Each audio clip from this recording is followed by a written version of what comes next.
मौलाना ज़ैनुल आबिदीन साहब और हमारे भाई तमाम जितने यहाँ पर है, जहांगीर साहब,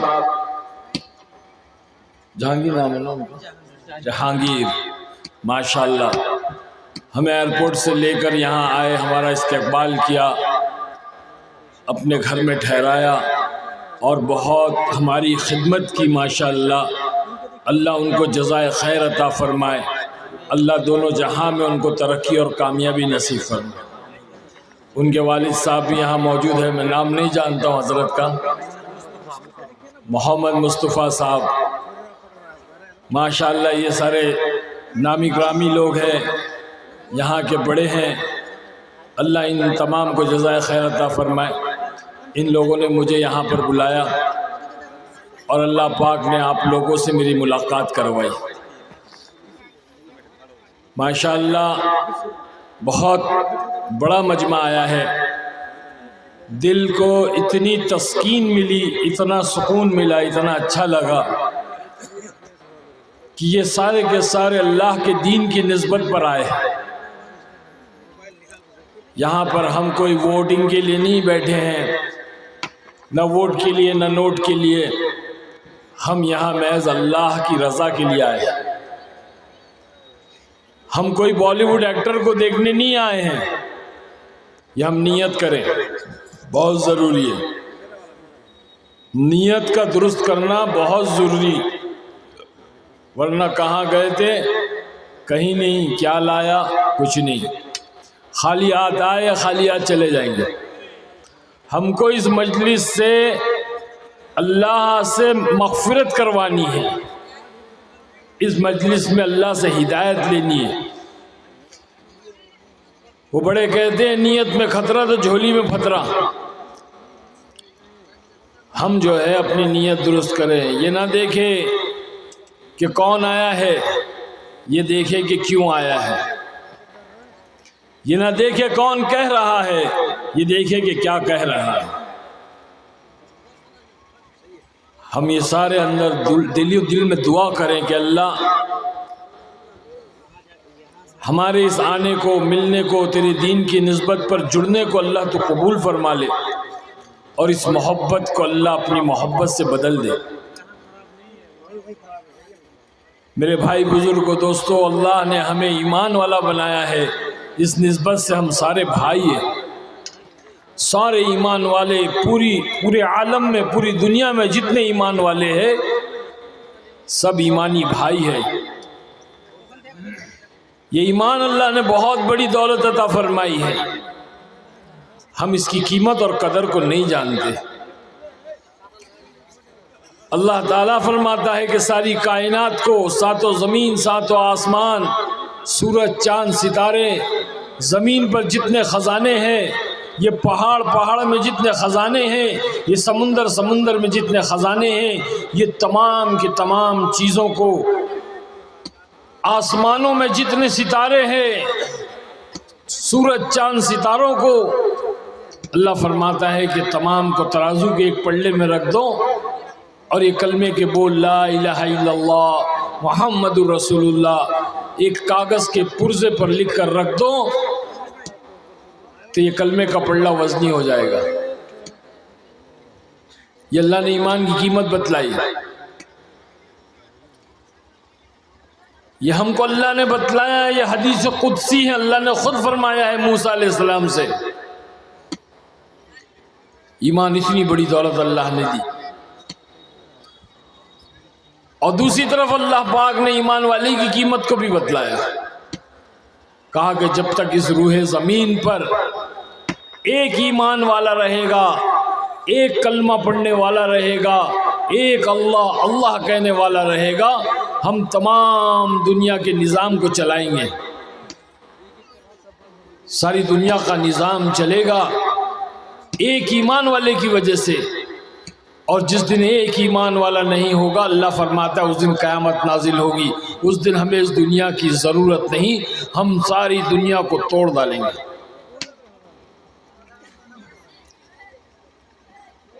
ये ईमान वाले की कीमत है, हमारी और आपकी कीमत है।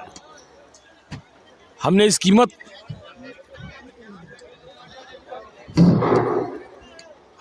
कीमत को नहीं जाना, हमने अपनी कदर नहीं पहचानी, अपने आप को नहीं जाना कि अल्लाह ने हमें कितना कीमती बना करके भेजा है। आज इस चीज़ की ज़रूरत है इस दुनिया में, और इसी के लिए मेहनतें हो रही है, मुख्तलिफ लाइनों से मेहनत हो रही है। दावत व तबलीग की लाइन से मेहनत हो रही है, मदारिस की लाइन से मेहनत हो रही है, मकातिब की लाइन से मेहनत हो रही है, खानकाहों की लाइन से मेहनत हो रही है कि ईमान वाला अपनी कीमत को पहचाने। अल्लाह ने हमको ऐसा ही नहीं बना दिया कि जाओ दुनिया में खाओ पियो और मौज मस्ती करके आ जाओ। धोखे में डाला है शैतान ने। शैतान बड़ा धोखेबाज है, हम सबको धोखे में डाल दिया। ये काय की आवाज आ रही है?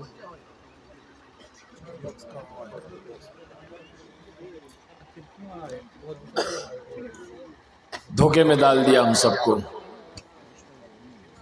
कि तुम तो ईमान वाले हो, मुसलमान हो, तुम्हें तो कुछ करना नहीं है, जाओ जानवर जैसी ज़िंदगी गुजारो, गैर ईमान वालों जैसी ज़िंदगी गुजारो और गुजार कर चले जाओ जहन्नम में। उसकी तो मेहनत ही ये है, इसीलिए तो दुनिया में आया है वो कि हमको बहकाए, हमको भटकाए, हमको गुनाहों में मुब्तला करे, अल्लाह की नाफरमानियों में मुब्तला करे। हाँ, उसका काम यही है, हर एक को धोखे में डाला है। मेरे भाई बुजुर्गों, दोस्तों, आज इस बात की ज़रूरत है कि हम इस चीज़ को समझें और समझ करके ज़िंदगी को बसर करें। अल्लाह ने ज़िंदगी गुजारने के एतबार से नहीं दी है, अल्लाह ने ज़िंदगी संवारने के एतबार से दी है। हम दुनिया में ज़िंदगी गुजारने के लिए नहीं आए हैं, हम दुनिया में ज़िंदगी संवारने के लिए आए हैं। ज़िंदगी तो जानवर गुजार रहे हैं, दरिंदे परिंदे चरिंदे, पाए दो पाए चौपाए, ये सब ज़िंदगी गुजार रहे हैं, इनसे कोई हिसाब किताब नहीं लिया जाएगा। इनका कोई हिसाब नहीं, इनका कोई न जन्नत है न जहन्नम है इनके लिए, ये तो मिट्टी बना दिए जाएंगे। कहा कि हिसाब किताब तो इंसान से लिया जाएगा। अशरफुल मखलूकात, सारी कायनात में अल्लाह ने जितनी मखलूक बनाई है, जितनी चीज़ें बनाई हैं, उन सब में अल्लाह ने इंसान को अशरफ और आला बनाया। और उन तमाम इंसानों में अल्लाह ताला ने ईमान वाले को आला बनाया। इस ईमान वाले से हिसाब लिया जाएगा। भाई क्या बात है, बैठ जाओ ना भाई, अल्लाह के वली, वो अल्लाह के बंदो जो जा रहे हो वो बैठ जाओ। इतनी दूर से मुझे बुलाया है, मैं आप लोगों से के पास हजारों किलोमीटर से आ रहा हूँ। सुबह 5 बजे निकला, मैं यहाँ 7 बजे पहुँचा हूँ और अभी तक के जो है आराम नहीं मिला। अब मैं बात करने बैठा तो लोग चल रहे हैं, ये गलत बात है भाई, ये अच्छी बात नहीं है। बैठ जाओ, सब बैठ जाओ भाई, ज़्यादा बात नहीं करेंगे, मैं भी थका हुआ हूँ। बस अपनी ज़िंदगी की हकीकत बतलाने के लिए आया हूँ यहाँ पर, आप लोगों के सामने एक ऐसा पैगाम लेकर आया हूँ जो पैगाम जनाब रसूलुल्लाह सल्लल्लाहु अलैहि वसल्लम ने दिया है। और ये हमें जिम्मेदारी दी है कि हर एक ईमान वाले की जिम्मेदारी है कि ख़ुद दीन पर अमल करे और इस दीन को क़यामत तक आने वाले इंसानों तक पहुँचाए।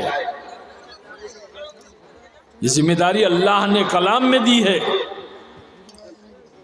अल्लाह ने ख़ुद ईमान वाले को ये जिम्मेदारी दी है, हमारे नबी ने ये जिम्मेदारी दी है, हम सब इसके जिम्मेदार हैं कि खुद अल्लाह के हुक्मों पर और हज़रत मोहम्मद सल्लल्लाहु अलैहि वसल्लम के तरीक़ों पर ज़िंदगी गुजारेंगे। जब हम इस तरह से रहेंगे तो हमारी ज़िंदगी अल्लाह संवारेंगे और संवरी हुई ज़िंदगी के ऊपर आखिरत के फैसले होंगे। दुनिया के भी फैसले संवरी हुई ज़िंदगी पे होंगे और आखिरत के फैसले भी संवरी हुई ज़िंदगी पे होंगे। एक मकसद के तहत अल्लाह ने भेजा है हमें यहाँ पर। हम सारे अपना मकसद भूल गए, इसीलिए आज हम परेशान हैं, इसीलिए आज हम पर जुल्म ढाए जा रहे हैं, इसीलिए आज हम ठोकरों में आ गए। क्योंकि अल्लाह के हुक्म को छोड़ा है। उस खालिके कायनात ने जिसने हमें जिंदगी दी है, एक एक सांस जो हमको दे रहा है, एक एक पानी का कतरा हमें दे रहा है, जिसने हमें औलाद दी, वालिदैन दिए, भाई बहन दिए, रिश्तेदार दिए, दोस्त अहबाब दिए, जिसका दिया हुआ रिस्क हम खा रहे हैं, पी रहे हैं, मज़े कर रहे हैं, ये सब उस खालिक के कायनात ने हमें दिया है। और उस परवरदिगार की हम नाफरमानी कर रहे हैं। हमने कभी नहीं सोचा, हमने कभी अपनी कीमत को नहीं जाना, अपने आप को नहीं पहचाना, हमने कभी इस बात की फिक्र नहीं की कि हमारी जिंदगी का मकसद क्या है। हम सारी जिंदगी नाफरमानी कर कर गुजार रहे हैं। मैं भी आप लोगों में शामिल हूं। मैं कोई वली नहीं हूं, कुतुब अब्दाल नहीं हूं, मैं आप जैसा एक आम इंसान हूं। पहले बहुत ज्यादा नाफरमानी में था, अब ये कोशिश कर रहा हूं कि मेरी जिंदगी में भी दीन आ जाए, मैं भी अल्लाह का फर्माबरदार बन जाऊं, अल्लाह के नबी का फर्माबरदार बन जाऊं। हम सारे अल्लाह के नाफरमान हैं, हम सारे अल्लाह के बागी हैं, गुनहगार हैं।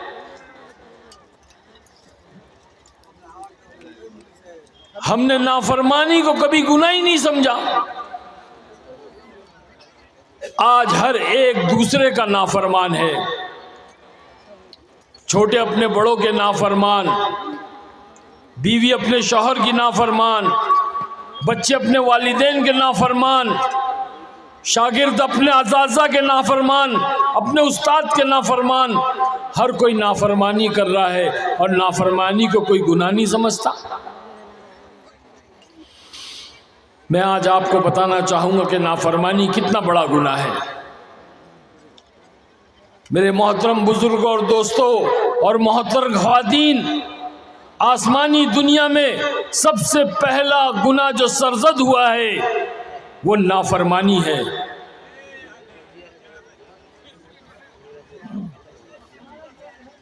अज़ाज़ील शैतान ये बहुत बड़ा आलिम था, फरिश्तों को सबक पढ़ाया करता था, जिन्नातों में से था, जिसने सबसे पहली नाफरमानी की। कत्ल नहीं किया, जिना नहीं किया, शराब नहीं पी, जुआ नहीं खेला, कोई ऐसा गुनाह नहीं किया, बल्कि सबसे पहला गुनाह जो आसमानी दुनिया में हुआ है वो नाफरमानी हुई कि उसने अल्लाह की नाफरमानी की। हम सारे जानते कि उसने क्या किया था। अल्लाह ने जब आदम अलैहिस्सलाम को बनाया और सारे फरिश्तों को कहा कि सजदे में गिर जाओ, तो सारे गिर गए। वो तन्हा खड़ा रहा, कहा कि ये तो मिट्टी से बना हुआ है, मैं तो आँख से बना हुआ हूँ। ये मिट्टी का है, मैं आँख का हूँ। आँख ऊपर जाती है, मिट्टी नीचे जाती है, मिट्टी की कोई हैसियत नहीं है। मैं तो आलिम हूँ, मैं तो फला हूँ। मैं बना आया उसके अंदर मैं, और ये मैं जो है ना, ये बहुत खतरनाक चीज है। ये मैं का बुद्ध, ये ऐसा बुद्ध है कि जिसको हमने अपने दिलों में बिठाया है। हर आदमी सोचता है कि मैं हूं तो सब कुछ है, मैं मेरे बीवी बच्चों को पाल रहा हूं, मैं ये कारोबार चला रहा हूं, मैं फला कर रहा हूं। जब हम अल्लाह के रास्ते में चलते हैं, 40 दिन 4 महीने जमातों में जब हम चलते हैं, हम जब लोगों के पास जाते हैं और कहते हैं कि भाई चल अल्लाह के रास्ते में, तेरे लिए भी दीन ज़रूरी है, मेरे लिए भी दीन ज़रूरी है, ईमान का बनाना तेरे लिए भी फ़र्ज़ है, मेरे लिए भी फ़र्ज़ है, चल हमारे साथ 4 महीने 40 दिन हम अपने ईमान को बनाएंगे, हम अल्लाह का दीन सीखेंगे। तो कहता है मैं चला जाऊंगा तो मेरे बीवी बच्चों का क्या होगा? क्या कहता है? मैं चला जाऊंगा, मैं चला जाऊंगा तो मेरे बीवी बच्चों का क्या होगा? मैं चला जाऊंगा तो मेरी दुकान का क्या होगा? मैं चला जाऊंगा तो मेरे मकान का क्या होगा? मैं चला जाऊंगा तो मेरी खेती का क्या होगा? मैं चला जाऊंगा तो मेरे बागों का क्या होगा? आज का मुसलमान अपने दिल के अंदर मैं का बुत बैठाया हुआ है, और जब तक हम इस मैं के बुत को अपने अंदर से नहीं निकालेंगे, अल्लाह दिलों में नहीं आएगा। ये कलमा ला इलाहा इल्लल्लाह मुहम्मदुर रसूलुल्लाह हमारे दिलों के अंदर नहीं उतरेगा। कहते हैं कि जब दिल के अंदर कलमा होगा तो मौत के वक्त जुबान पे ये कलमा आएगा और ये कहेगा अशहदु अल्ला इलाहा इल्लल्लाह व अशहदु अन्ना मुहम्मदन अब्दुहु व रसूलुहु, और इसका खात्मा ईमान पर होगा। हमने तो अपने आप को खुदा बना रखा है। हम समझ रहे हैं कि जो है हम है तो सब कुछ कर रहे हैं, सब कुछ चल रहा है, इसलिए अल्लाह के हुक्मों को छोड़ो, नमाजों को छोड़ो, अल्लाह की नाफरमानी करो, क्योंकि सब कुछ तो हम कर रहे हैं ना। माशाल्लाह। क्या जवान ने एक अल्लाह के बंदे ने माँ के नाम पर दिया है, अल्लाह कबूल फरमाए।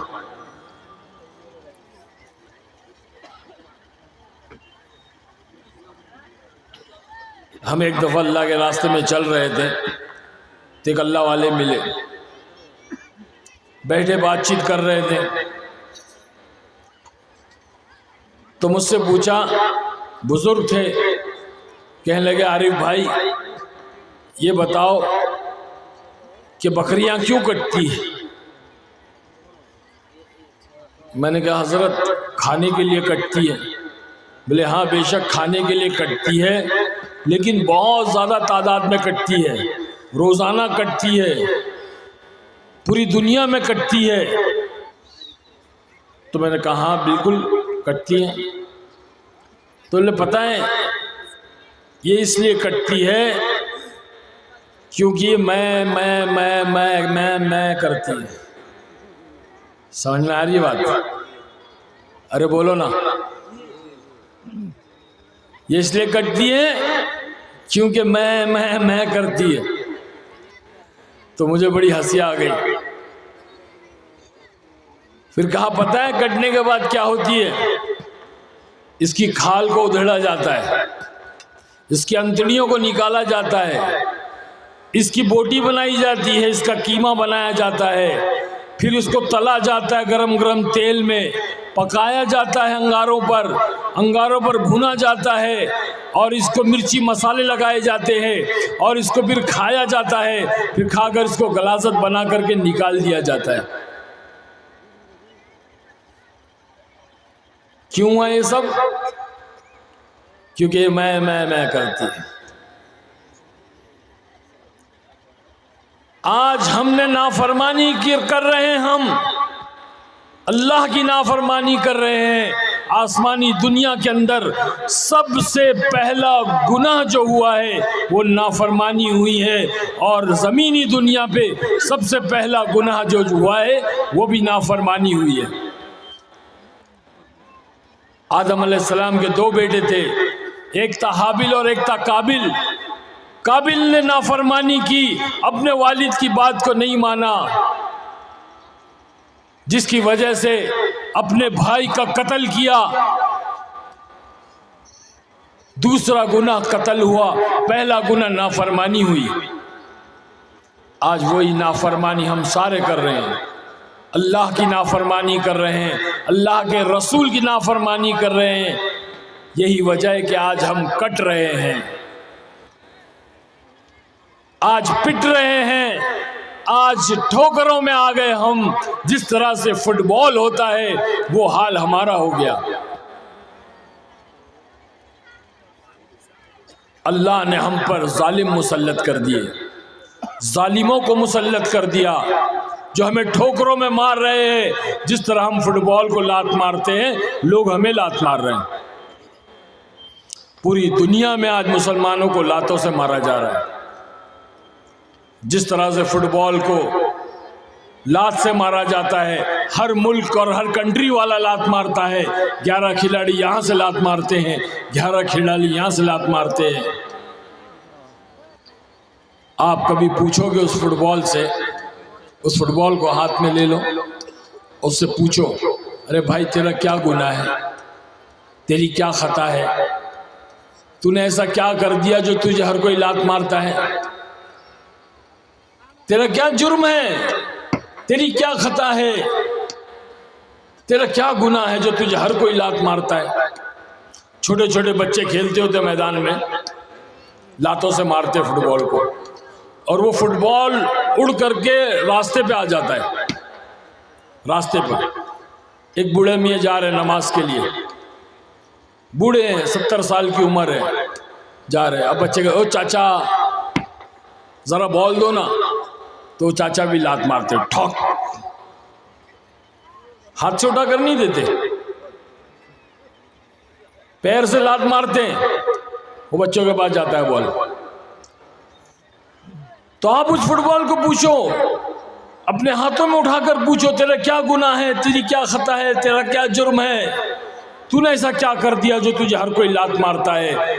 और अल्लाह पाक उस फुटबॉल को जुबान दे दे, गोयाई दे दे, बोलने की ताकत दे दे, स्पीकिंग पावर दे दे, तो फुटबॉल कहेगा मेरा सिर्फ इतना गुनाह है, मेरी सिर्फ इतनी खता है, मेरा सिर्फ इतना जुर्म है कि मैं अंदर से खाली हूँ। अगर मैं अंदर से भरा हुआ होता तो किसी माई के लाल में ताकत नहीं थी जो मुझे लात मारता।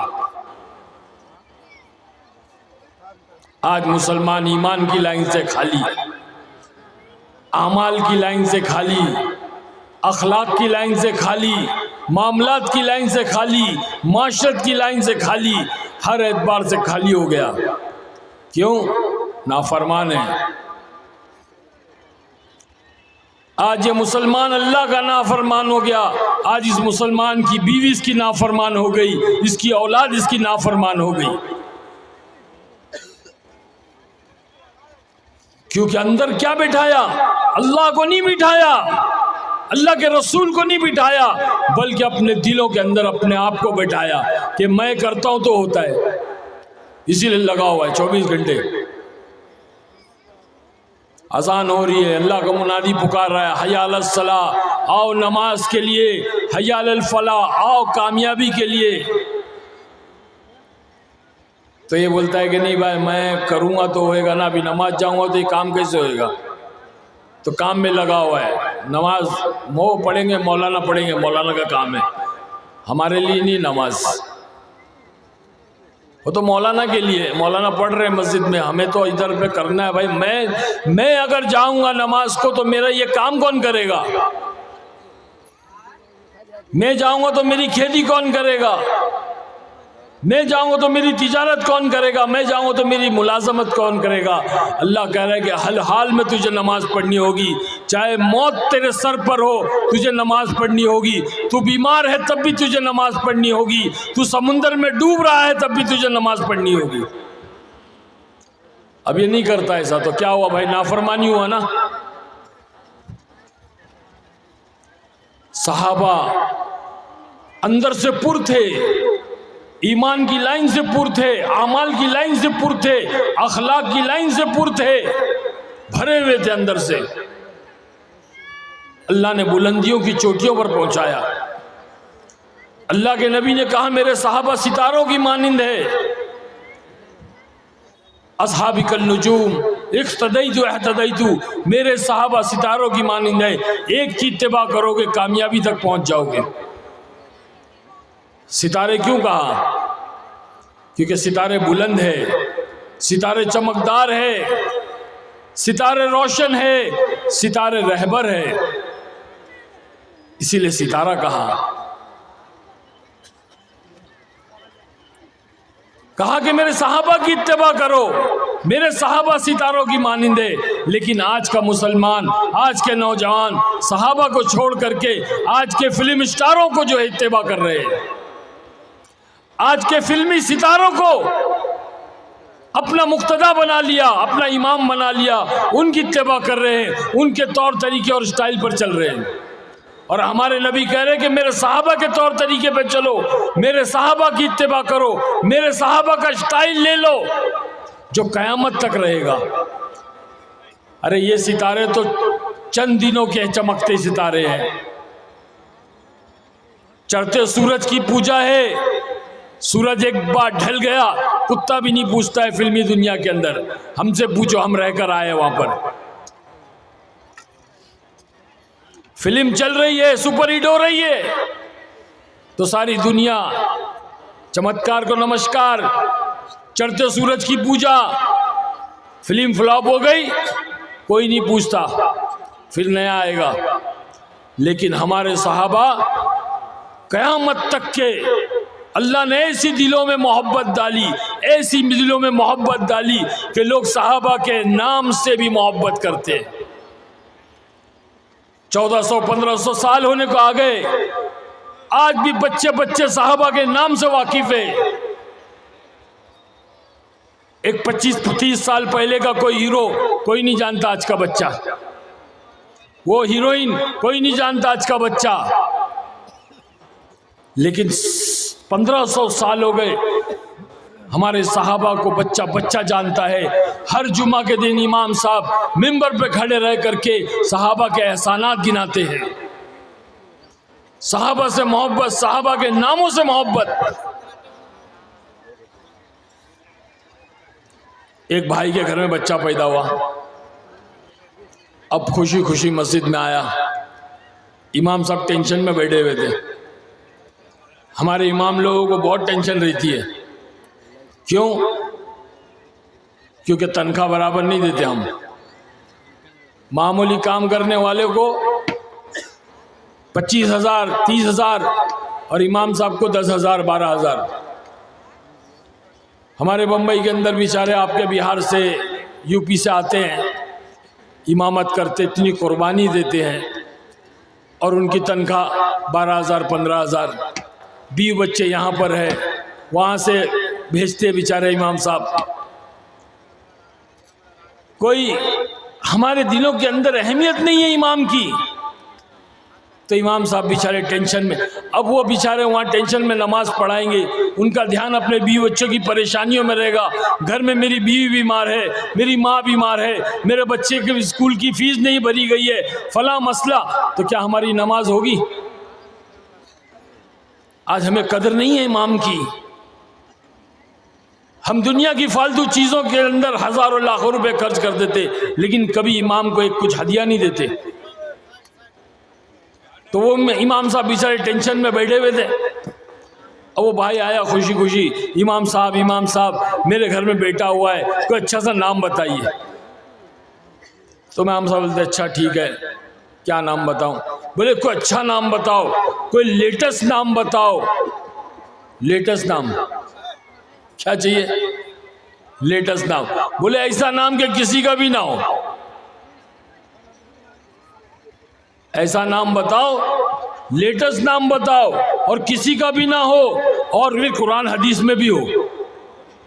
इमाम साहब पहले ही परेशान टेंशन में थे, सर उठाया, कहा जा उसका नाम फिरौन रख दे। क्या बोला? फिरौन रख दे, एकदम लेटेस्ट, किसी का भी नहीं है और कुरान हदीस में भी है। अरे क्या इमाम साहब क्या बात कर रहे हो, ये थोड़ी नाम है, को अच्छा नाम बताओ। बोले जा नमरूद रख दे, किसी का भी नहीं है और कुरान हदीस में भी है।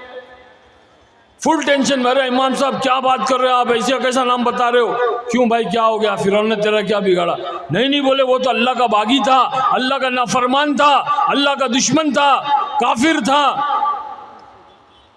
रबे नमरूद ने तेरा नहीं, वो तो जालिम था, अल्लाह ने उसके सर पे जूते मरवाए, उसके सर में मच्छर घुस गया उसकी नाक में, उसका भेजा खा गया। वो नमरूद तो बड़ा जालिम था। नहीं नहीं वैसा नहीं। अच्छा ठीक है, जा उसका नाम अबू बकर रख दे। हाँ बोले ये नाम अच्छा है, ये अच्छा नाम है। और बताओ ना, और बताओ ना। बोले जा उमर रख दे। हाँ ये भी बहुत अच्छा है। जा उस्मान रख दे। हाँ ये भी अच्छा है। जा अली रख दे, ये भी अच्छा है। अब खुशी खुशी जाने लगा। इमाम साहब इधर इधर इधर, अबू बकर ने तुझे क्या दिया, उमर ने तुझे क्या दिया, उस्मान ने तुझे क्या दिया, अली ने तुझे क्या दिया, रज़ी अल्लाह ताला अन्हु।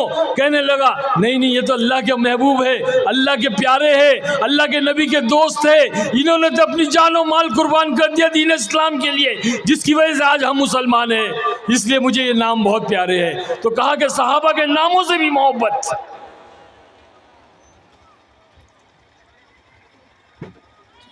आज मेरे दोस्तों, सहाबा की जिंदगी के अंदर दीन था, दीन। उन्होंने अपनी जिंदगी को संवारने की मेहनत की थी, और किसकी सोबत में की थी? सरकार दो आलम सल्लल्लाहु अलैहि वसल्लम की सोबत में की थी। सहाबा बने। अल्लाह के नबी कहा कि मेरे सहाबा सितारों की मानिंद है, उनकी इत्तेबा करो। हम इन फिल्मी सितारों की इत्तेबा कर रहे हैं। आज हमारा नौजवान थोड़ी सी जवानी आती है, अपने आप को शाहरुख खान समझता है, अपने आप को सलमान खान समझता है, बॉडी बना लिया। अरे मेरे भाई, सब फानी है, सब मिट्टी में मिल जाएगा, सब कब्र में चला जाएगा, कोई बाकी नहीं रहेगा। बादशाह भी जाएगा और फकीर भी जाएगा। बादशाह अपने साथ तख्त व ताज लेकर नहीं जाएगा, और फकीर अपने साथ कटोरा लेकर नहीं जाएगा।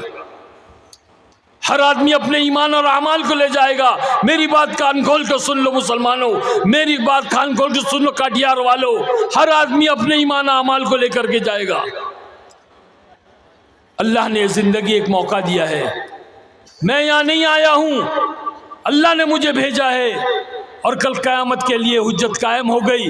कल कोई ये नहीं कह सकता हमें कोई कहने वाला नहीं आया था, कोई समझाने वाला नहीं आया था, कोई बतलाने वाला नहीं आया था। वरना उस दुनिया से निकलना कोई मामूली बात है। वह ऐसी चमक धमक की जिंदगी और चमक धमक की दुनिया, इज्जत दौलत शोहरत औरत, जिसके पीछे दुनिया भागती है, वो चारों चीजें हमारे कदमों में थी। उसको छोड़कर आना कोई मजाक है? ये तो अल्लाह ने निकाला, अल्लाह ने अपनी रहमत की रस्सी डाल करके निकाला। अल्लाह ने दावत और तबलीग की मेहनत में लगाया और ला करके आपके सामने बिठाया।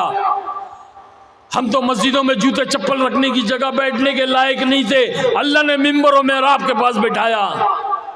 ये आज लोग मुसाफे कर रहे हैं, ये मोहब्बतें कर रहे हैं, ये सेल्फी और ये तस्वीरें निकाल रहे हैं, इसमें हमारा कमाल नहीं है। अरे कमाल तो अल्लाह के दीन का है, जिसको हमने गले लगाया तो लोगों ने हमें गले लगाया। ये मुसाफे हमें नहीं हो रहे हैं, ये तो अल्लाह के दीन को हो रहे हैं। जो अल्लाह के दीन को गले लगाएगा, अल्लाह उसको गले लगाएगा। ये अल्लाह का वादा है। अल्लाह कहता है कि जिसकी जिंदगी में दीन होगा हम उसको दुनिया में भी कामयाब करेंगे, और जिसकी जिंदगी में दीन नहीं होगा हम उसको दुनिया में भी नाकाम करेंगे और आखिरत में भी नाकाम करेंगे। मेरे भाई बुजुर्गों दोस्तों, हम अपने मकसद से हट चुके हैं। हम अपने अल्लाह को भूल गए, हमारे नबी को भूल गए। हम आज दुनिया में लग गए, दुनिया की चीजों में लग गए, क्योंकि हमने अपने आप को खुदा बनाया है। हाँ, इस बुत को तोड़ना है।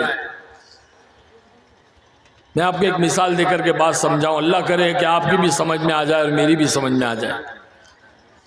मैं अगर आप लोगों के सामने एक सोने का बुत रख दूं, सोने का बुत, मूर्ति सोने की, और मैं पूछूं भाई इससे कुछ होता है, तो आप लोग क्या बोलोगे? अरे बोलो ना, क्या बोलोगे? होता है बुत से कुछ होता है? क्या बोलोगे? कुछ नहीं होता है।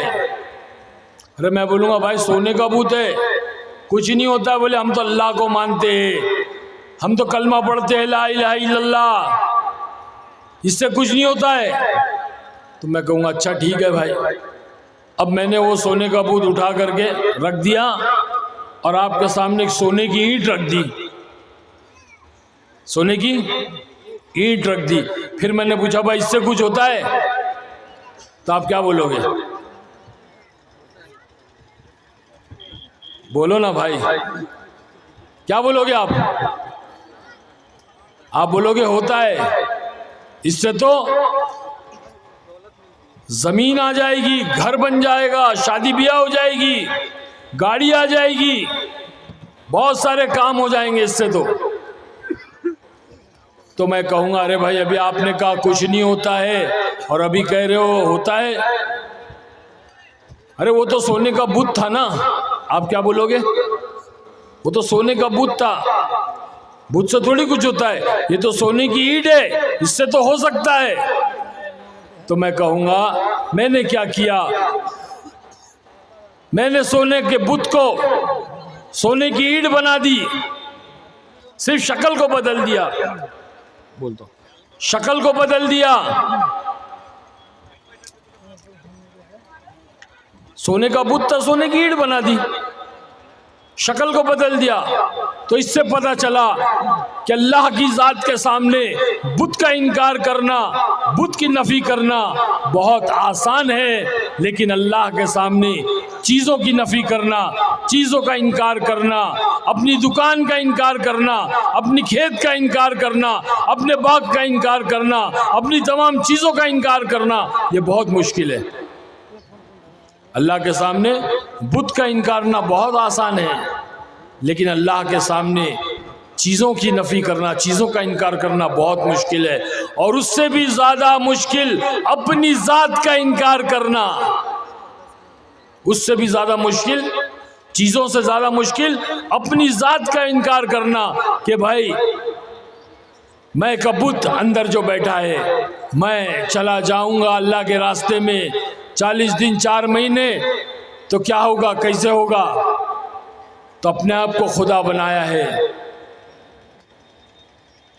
यही वजह है कि आज हमारी जिंदगी के अंदर दीन नहीं है। चाहिए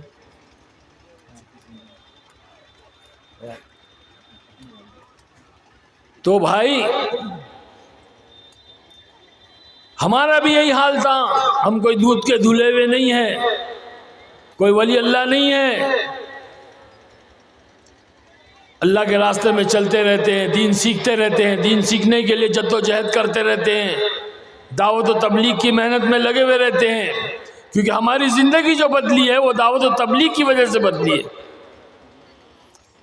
जैसे मैंने बताया कि कुछ नहीं जाएगा साथ में, कब्र के अंदर हर कोई जाएगा, बादशाह भी जाएगा, फकीर भी जाएगा। हमारी जिंदगी किस तरह बदली मैं आपको मुख्तसर बतलाना चाहता हूं। जब हम उस दुनिया में थे, इज्जत दौलत शोहरत और शान शौकत की दुनिया बसर कर रहे थे, उस वक्त में एक अमीर साहब जमात आई थी हमारे इलाके में। वो जमात के अमीर साहब हमारे से मुलाकात करने के लिए आए। हम सुबह शूटिंग पर जा रहे थे और वो नमाज पढ़ करके हमसे मिलने आ रहे थे। हमसे मुलाकात की, सलाम किया, मैंने जवाब दिया। मैंने देखा कि एक बुजुर्ग सफ़ेद दाढ़ी, सफ़ेद कुर्ता, मैले कुचले कपड़े हैं। मैंने सोचा कोई साहिल है, कोई फ़कीर है, इनको कुछ पैसे दे दूं। तो मैंने जेब में हाथ डाला तो कहने लगे कि ना ना, मुझे आपसे एक सवाल करना है। क्या कहा? एक सवाल करना है। मैंने कहा ठीक है, पूछिए क्या बात है। तो कहने लगे ये बताओ मरना है कि नहीं मरना है। बोला दत्त तेरी की, ये कौन है सुबह सुबह यार, मलकुल मौत सुबह सुबह मरने की बात कर रहा है। बहुत गुस्सा आया। मैंने एक भाई कहा हाँ पहले आपको मरना है, बाद में मुझे मरना है। तो हंसने लगे, कहा हाँ पहले मुझे मरना है, बाद में आपको मरना है। मैंने तो ऐसे कहा जैसे कि मैं खुदा हूं, मैं जानता हूं किसको पहले मरना है। अरे कोरोना में हमने देखा, आपने भी देखा होगा कि दादा के कंधे पे पोते का जनाजा और बाप के कंधे पे बेटे का जनाजा। देखा कि नहीं देखा भाई? अरे बोलो ना, आप लोग क्या गूंगे हैं क्या भाई? बोलते क्यों नहीं? देखा है कि नहीं देखा है? हाँ ऐसा बोलो भाई। तकरीर बयान थोड़ी हो रहा है, मुज़ाकरा हो रहा है। एक फिक्रें आनी है अपने अंदर। तो मैंने कहा पहले आपको मरना है, बाद में मुझे मरना है। तो कहने लगे हाँ पहले मुझे मरना है, बाद में आपको मरना है। बताओ ये बताओ कि कब्र के अंदर गाड़ी जाएगी या दाढ़ी जाएगी? दूसरा सवाल, कब्र के अंदर गाड़ी जाएगी या दाढ़ी जाएगी? गुस्से में तो था, कहा चाचा आपका दिमाग खराब हो गया है, कब्र के अंदर गाड़ी कैसे जाएगी, कब्र के अंदर दाढ़ी जाएगी? तो कहने लगे हाँ कब्र के अंदर गाड़ी नहीं जाएगी, कब्र के अंदर तो दाढ़ी जाएगी। तो फिर गाड़ी वाली जिंदगी के लिए वक्त ज़ाया क्यों करते हो? दाढ़ी वाली जिंदगी क्यों नहीं इख्तियार करते? दाढ़ी वाली जिंदगी तो जनाब रसूलुल्लाह सल्लल्लाहु अलैहि वसल्लम की जिंदगी है। बस ये कहकर सलाम करके चले गए। मेरे भाई बुजुर्गों दोस्तों, वो बात मेरे दिल पे ऐसी लगी कि बस दुनिया ही बदल गई। मैं सोच में पड़ गया ये दाढ़ी वाली ज़िंदगी क्या है जो रसूलुल्लाह सल्लल्लाहु अलैहि वसल्लम की ज़िंदगी है। मैं उस ज़िंदगी की तलाश में लग गया और तलाश करते करते यहाँ तक पहुँचा हूँ। अब ये इंतज़ार है कि कब ये दाढ़ी जो है कब्र के अंदर जाएगी। ये दाढ़ी की सुन्नत कोई मामूली सुन्नत नहीं है। जब आदमी मर जाता है, मुसलमान मर जाता है, तो ये सुन्नत कब्र के अंदर साथ में जाती है। सारी सुन्नतें, सारे अमाल, फरमाए कि जो है ये इसमें सबसे अहम चीज है। मेरे भाई बुजुर्गों दोस्तों, रात को एक जमात आई दूसरी, कुछ दिनों के बाद वो इंग्लैंड से जमात आई थी। उस जमात के अंदर एक अमीर साहब थे, डॉक्टर थे। वो मुझसे मुलाकात के लिए आए, बैठे, अंग्रेजी में इंग्लिश में बात की 1 घंटा। मैं उनकी बात सुना। उन्होंने मेरी तशकील की 3 दिन 40 दिन 4 महीने की तशकील नहीं की, बल्कि उन्होंने सिर्फ इतना कहा कि हमारे साथ नौजवान बच्चे इंग्लैंड से आए हुए, आपकी सारी फिल्में देखी है, आपके फ़ैन हैं, आपसे मिलना चाहते हैं, आप मरकज़ में आकर उनसे मुलाकात कर लीजिए। मैं बच्चों से मिलने के लिए मरकज़ गया। बयान चल रहा था, मैंने बयान सुना। बयान सुनने के बाद मैं उस बच्चों से मुलाकात की। मुलाकात करने के बच्चों के कहने पर मैं उस मस्जिद में रात को क़याम किया। उन्होंने कहा कि आप आज मस्जिद में अल्लाह के घर की चटाई पे हमारे साथ सो जाओ, हम इतनी दूर से इंग्लैंड से आ रहे हैं, आप आज हमारे साथ में मस्जिद की चटाई में अल्लाह के घर में सो जाओ। बार बार कहने लगे अल्लाह के घर में मस्जिद की चटाई पे सो जाओ। तो दिल में खौफ सा तारी हो गया। मैंने कहा ठीक है, मैं आज आप लोग के साथ में अल्लाह के घर में मस्जिद की चटाई में सो जाता हूँ।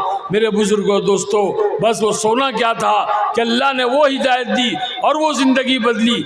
ऐसी नींद आई जो बड़े बड़े जो है 5 स्टार होटलों में नरम नरम गद्दों पे, एयर कंडीशन कमरों में और शराब के नशे करने के बाद जो नींद नहीं आती थी, अल्लाह ने उस मस्जिद की चटाई में वो सुकून की नींद अता फरमाई कि दुनिया ही बदल गई। यह है दावत का काम, यह है दावत की मेहनत कि हम जैसे ना जाओ कितने लोगों की जिंदगियां बदल रही हैं, कितने लोगों की जिंदगियां इस मेहनत के जरिए से बदल रही है। मेरी ये चाहत है कि आप लोग भी इस मेहनत के अंदर लगो, अपनी जिंदगी अंदर अल्लाह के दीन को लाओ, अल्लाह के फर्माबरदार बनो, अल्लाह की नाफरमानी को छोड़ दो। अल्लाह की रहमतें नाजिल होगी, बरकतें नाजिल होगी। अल्लाह दुनिया में इज्जत की ज़िंदगी देगा, इज्जत की रोटी रोज़ी देगा, ये अल्लाह का वादा है, और आखिरत में हमेशा हमेशा की जन्नत देगा। ये दुनिया वालों की चमक धमक, इनकी माल और दौलत, ये सब यहीं ख़त्म हो जाएगी। 4 दिन की ज़िंदगी, फिर अंधेरी रात। मेरे भाई बुजुर्गों दोस्तों, इस मजलिस के अंदर ये नियतें करो, ये इरादे करो कि हम अल्लाह के दीन का काम करेंगे, हम अल्लाह के फर्माबरदार बनेंगे। हमारी माँ बहनें बैठी हुई है, ये भी नियतें करे कि हम अल्लाह के दीन को सीखेंगे। अपने घर के मर्दों को, अपने शौहर को, अपने बेटे को, अपने भाई को, अपने वालिद को प्यार मोहब्बत शफ़क़त से समझा कर अल्लाह की राहों में भेजेंगे और दीन सीखेंगे। दीन सीखने के लिए हमारे इलाके में मदरसे में अपने बच्चों को दाखिल कराएंगे, ताकि वो बच्चे जा कर के अल्लाह के कलाम को सीखे, हाफिज़ कुरान बने, आलिम दीन बने, दीन के दाई बने। हमारी नस्लें, आने वाली नस्लें, अगर हमने अभी तौबा नहीं की, अपनी ज़िंदगी को तब्दील नहीं किया, तो आने वाला वक्त बहुत ख़तरनाक है। दुश्मन, इस्लाम के दुश्मन आज हम पर ऐसी साजिशें कर रहे हैं, ऐसी प्लानिंगें कर रहे हैं, अपने बच्चों को दीन से और ईमान से हटाने के लिए हद तक इनकाम कोशिश कर रहे हैं, और उनको शराब के नशों में, जुओं में, और जो ड्रग्स के अंदर, और ना जाने कैसी कैसी नशों के अंदर मुब्तला करने के लिए बहुत बड़ी साजिश चल रही है। इसलिए मेरे भाई बुजुर्गों दोस्तों, मैं आप लोगों के सामने हाथ जोड़ करके इल्तिजा करता हूँ कि अपने आप को भी दीन पर लगाओ और अपने बच्चों को भी दीन पर लगाओ। इसके लिए सबसे बेहतरीन रास्ता, आसान रास्ता दावत व तबलीग की मेहनत है, जिसके अंदर अपने बच्चों को और अपने आप को लगा लो। इसीलिए अल्लाह ने भेजा है, यही पैगाम लेकर के मैं आया हूँ। और मैं चलता रहता हूँ पूरे हिंदुस्तान में, एक एक इलाकों में जाता हूँ, वहाँ के हालात और अहवाल देखता हूँ। मेरे दोस्तों, मेरा दिल रोता है कि मैं कैसे अपने भाइयों को समझाऊं कि भाई ये सारी दुनिया की ये पैसे, ये चीज़ें, ये सब बेकार है। हमने सब इसको ठोकर मार दी। अल्लाह ने रोज़ी का वादा किया है, वो रोज़ी का जिम्मेदार है, वो रोज़ी देता है। हमें इतनी मेहनत करना है जितना अल्लाह ने हमें इख्तियार दिया है। अल्लाह का मुनादी पुकारे तो फ़ौरन मस्जिद में आदमी चला जावे। हाँ, अल्लाह ने हमको इख्तियार इतना दिया कि हम एक पैर उठा सकते, 2 पैर नहीं उठा सकते। हम 2 पैर उठा रहे हैं, जिसकी वजह से हम गिर जा रहे हैं, हमारी कमर टूट जा रही है, हमारी हड्डियाँ टूट जा रही है। अल्लाह ने एक पैर उठाने का इख्तियार दिया है, बस एक पैर उठाओ। इतनी मेहनत करो कि जितनी ज़रूरत है। ज़्यादा मेहनत करने से रोज़ी नहीं बढ़ जाएगी, कम मेहनत पर भी अल्लाह ज़्यादा रोज़ी देता है, और ज़्यादा मेहनत करने वालों को कम रोज़ी देता है। ये अल्लाह का निज़ाम है। अल्लाह जिसको चाहता है उसको उतनी देता है। अल्लाह अमाल की बुनियाद पर देता है, क्योंकि अल्लाह ने लफ्ज़ अमाल के अंदर माल को छुपा के रखा है। लफ्ज़ आमाल के अंदर अल्लाह ने माल को छुपा के रखा है। दोस्तों, मेरी बात ध्यान से सुन लो। बोलो अरे बोलो माल, माल, माल। लफ्ज़ आमाल के अंदर माल है।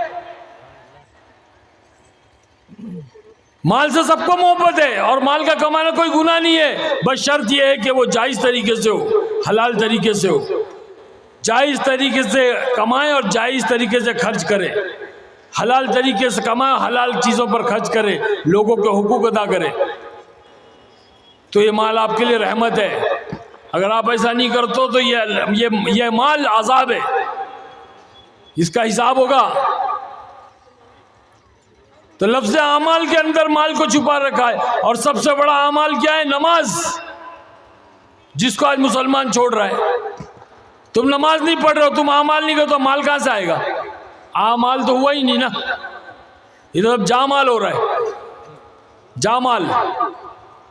हम अमाल को छोड़ के जामाल में लग गए, तो सारा माल जा रहा है। कहाँ जा रहा है? हाँ, फैशन में जा रहा है, इंजेक्शन में जा रहा है, मेडिसिन में जा रहा है, ऑपरेशन में जा रहा है, सेलिब्रेशन में जा रहा है, डेकोरेशन में जा रहा है, फ्रस्ट्रेशन में जा रहा है।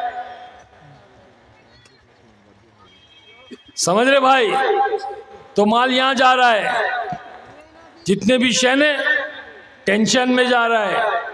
देखो आप गिनो, इंजेक्शन, ऑपरेशन, सेलिब्रेशन, डेकोरेशन, ये सब इसमें जा रहा है माल, फैशन।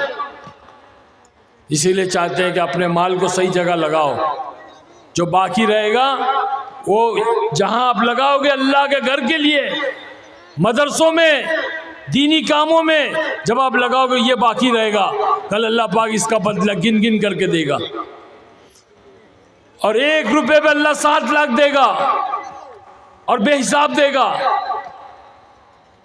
अभी जिस तरह आप लोगों ने इतना पैसा दिया माशाअल्लाह, अल्लाह बेइंतहा कबूल फरमाए, और किसी का दिल चाहे तो दे, इंशाअल्लाह लेंगे। और थोड़ी देर के बाद में दुआ करेंगे ताकि अल्लाह पाक मुझे भी इसका जरा सवाब दे। कोई दे इसके अंदर अभी और पैसा, अगर कोई देना चाहता है तो, ये अल्लाह के घर के लिए है। कोई देने वाला भाई मेरे हाथ में दे दे और मुझसे